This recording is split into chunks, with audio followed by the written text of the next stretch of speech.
Lives of the Saints by Father Albin Butler, October 20th. St. John of Canty. John of Canty, also called John Cancio, was born in the Polish city of Canty. His parents were well-to-do peasants.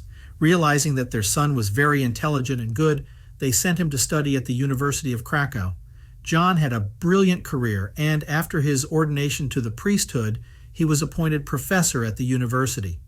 As he led a very austere life, his friends advised him to look after his health, to which he replied simply that austerity had not prevented the Desert Fathers from living long. It is said that one day, while he was eating, he saw a starving beggar pass in front of the door of his house.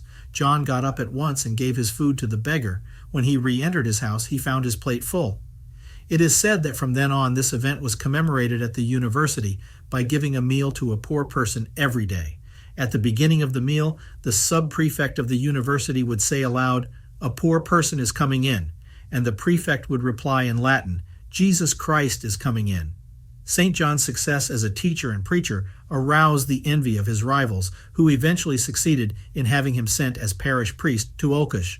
The saint devoted himself to the work with great energy. However, he did not succeed in winning the affection of his parishioners, and the responsibility of his office overwhelmed him. Nevertheless, he did not give up, and when he was called to Kraków after several years, his faithful loved him so much that they accompanied him a good part of the way. The saint took leave of them with these words, "Sadness does not please God. If I have done you any good in these years, sing a hymn of joy."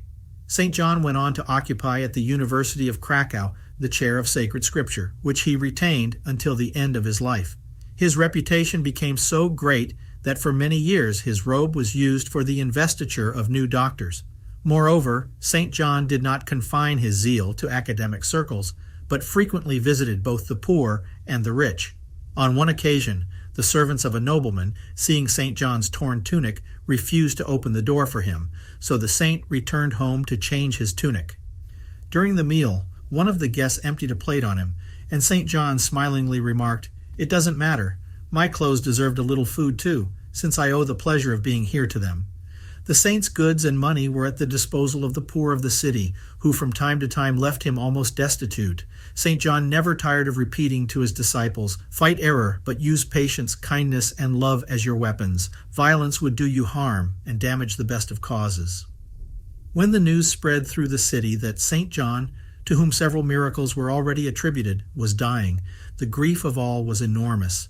The saint said to those around him, "Do not worry about the prison that is collapsing. Think of the soul that is going to come out of it in a few moments." He died on the eve of Christmas Day, 1473, at the age of 83.